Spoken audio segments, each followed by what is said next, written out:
Hi friends, my name is Chaitanya Patke and welcome back to my YouTube channel. In this video we are going to analyze the match number 23. We are going to do a preview of the match between Gujarat Titans and Rajasthan Royals, the finalists from last year's.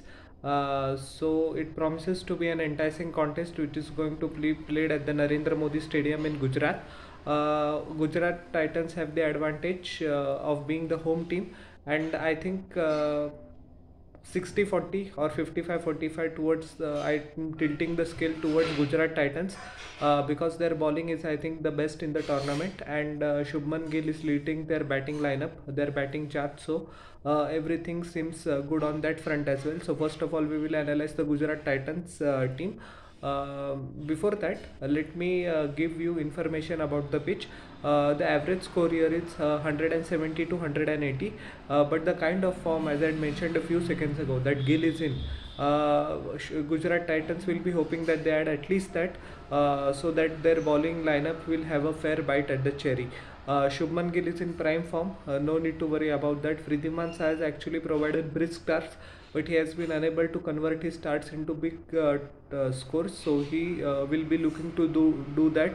Sai Sudarshan has also been playing well, but he's facing the same problem that Saha is facing, that either his strike rate is hovering between 115 to 120, or he scores at a brisk pace and is unable to carry forward the momentum and gets out.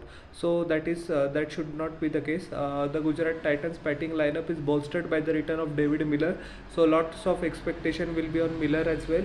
Rahul Tewatia with his trademark celebration and trademark shot, he just gets a few deliveries to showcase his talent, but he does that without fail, so that is quite a credit and quite a great achievement by Tewatia as well. Management will be hoping that he keeps his form along with David Miller in the middle order as well.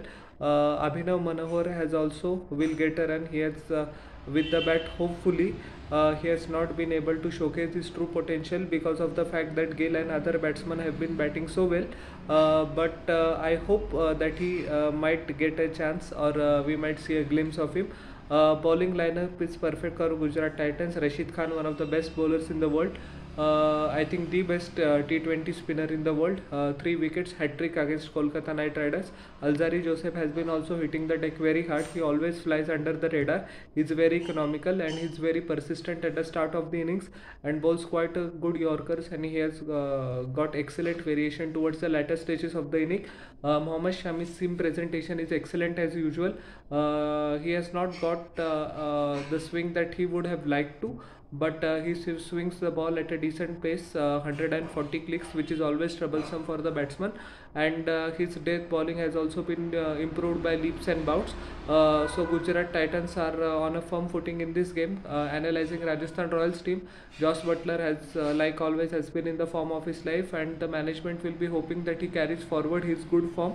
Yashasvi Jaiswal last match had a rare failure.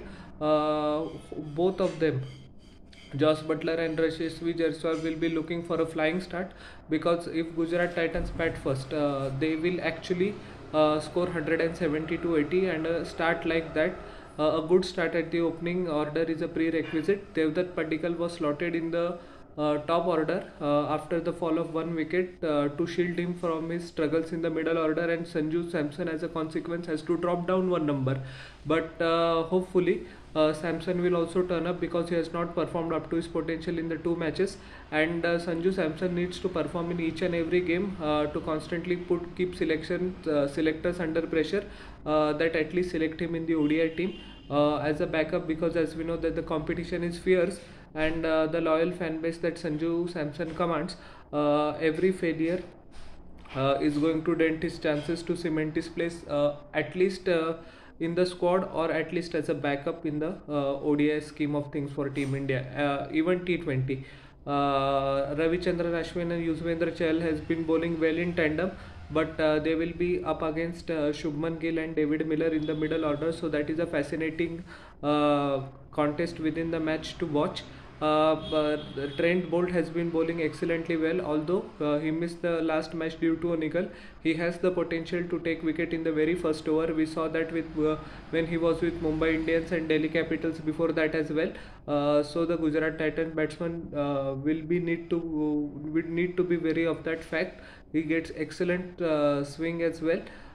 Jason Holder and Simran Hetmeyer. Jason Holder actually has been bowling pretty well, but his economy rate is too high for his liking. Hope that he works on that aspect. And Simran Hetmeyer has also been in brilliant form. Rajasthan management will be looking forward to the good performance of Hetmeyer now that they have dropped Riyan Parag for Dhruv Jurel, which is actually a good thing. They have persisted with Riyan Parag for so long, but he has not performed up to his potential, unfortunately. So, somewhere down the line, Rajasthan Royals management, Kumar Sangakkara, the head coach, had to take that tough decision. But it is what it is. Team comes first, not the individual needs. So, it promises to be an enticing contest at the Narendra Modi Stadium. As I said, I favor Gujarat Titans, but it is T20. You never know. Rajasthan Royals will have the fire in their belly to defeat the opponent that because of them, because of Gujarat Titans, they lost out in the final and their chance to reclaim the IPL trophy last year after a gap of 15 years. So there will be a fire burning inside. But I think I'll prefer Gujarat Titans on this one. So how did you like my analysis and the preview of this game? Please tell in the comment section below, and don't forget to like, share and subscribe to my channel and press the bell icon for further notifications. We'll meet in the next video. Till then everyone, bye, and I'm humbly requesting to you all once again, please subscribe.